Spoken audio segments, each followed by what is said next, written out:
How did such a straightforward romance manga end up with such a crazy watch order? Hi, welcome to my channel. I'm the Average Otaku, and today I wanted to talk about Horimiya's crazy watch order. So how did this all happen?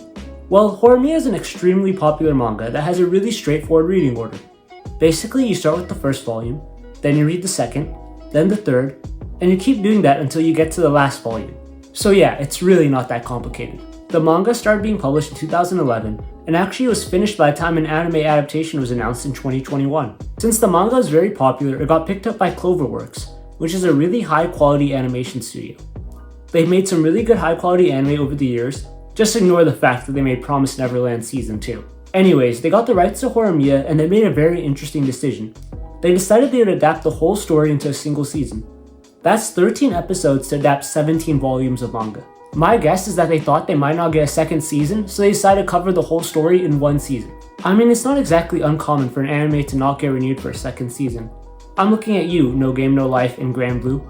This decision was definitely controversial as they ended up skipping a lot of content from the manga. The anime ended up feeling like it was a bunch of highlights and key moments from the manga. The main reason this even kind of worked was because even though Horimiya is a romance manga, it very much leans to a more slice of life style after the first few volumes. The romance develops in the first few volumes and the main couple gets together pretty fast, so the rest of the manga is a lot of fun moments of the characters in high school doing things. So the anime skipped a lot of moments that didn't necessarily impact the story, but it still sucked to not see a faithful adaptation that covered everything from the manga. Don't get me wrong though, the anime was still really good. It had great animation and it did cover a lot of really great moments really well. Like, I was extremely happy to see some of my favorite manga moments animated. It also had great ratings and reviews, so people were generally happy and a lot of them ended up watching it. In fact, it was so popular it ended up getting a second season. But how was that possible? They already covered the manga from the beginning to the end. Well, the second season was called Horimiya: The Missing Pieces. And as the title suggests, the anime would cover a lot of the missing parts in the first season of the anime. So it was basically an attempt to adapt everything from the manga, but basically the second season was a lot of random moments from it. There was an attempt to make the second season a little bit more coherent, as it was framed as Hori and Miyamura looking back at memories from high school, but at the end of the day it's just a compilation of random chapters. Just like the first season, it was actually pretty good, but it was just a little disappointing for fans. So now that we have the first season and the missing pieces, is there actually a way to watch the anime in order so it follows the manga? Well, it turns out there is. A person named Liam Dempsey went through the pain of figuring out the watch order and posted it to Crunchyroll, and boy is it super chaotic. Let's just take a quick look at it. So it seems you can watch the whole first episode and you have to make some switches halfway through the first few episodes of both seasons. You can also watch all of episodes 4, 5, and 6. Not too bad so far. Okay, let's go to the next page. Alright, so it's starting to get a little bit more convoluted. There's some episodes where you're only supposed to watch a few minutes in the middle and then switch to another episode. You're really only supposed to watch 2 minutes of some of these episodes before switching to another. Okay, let's look at the next page. Yeah, this is definitely not getting easier. Okay, maybe the next page will be simpler. I guess not. Maybe the next page? Or the next one? Or maybe this one? Or this one? Maybe this one? Okay, so this watch order is a complete mess. I mean, you're constantly going to have to be switching episodes every few minutes and it'll really mess up the watching experience. In fact, even though there are 26 total episodes, you have to switch episodes over 80 times. And honestly, some of the order just feels stupid.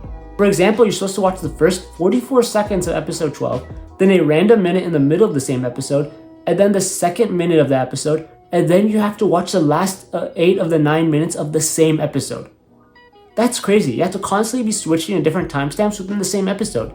And there are multiple episodes where you have to do this. Like episode 3, where you have to watch the first 12 minutes, then the last 5 minutes, then the middle 5 minutes.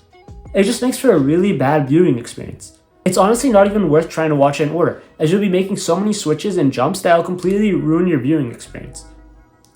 If you want to experience Horimiya properly and get the full story in order, I really just recommend reading the manga. It's one of my favorites and I can't recommend it enough. On the other hand, if you enjoy watching anime mainly and just want a good romance to watch, then you're fine just watching both seasons of the anime. It might be a little bit disjointed, but it'll be a good watch. So overall, I really think this whole crazy watch order situation is just a good reminder of what makes anime adaptations so good. Anime adaptations are really special since they tend to be extremely close to the source material and follow them very faithfully. CLOVERWORKS tried something different with how they adapted Horimiya, and while I can see why they did it, ended up hurting the anime in the long run. Even with the risk of not getting renewed for a second season, I feel like it's better to just faithfully adapt a manga since that's what fans want and enjoy. Hopefully we won't be seeing anything like this again in the future. Well, that's pretty much it for this video. What did you think of this crazy watch order? Please let me know in the comments below. And as always, if you like this video, please make sure to like and subscribe for more videos like this. Thank you and bye.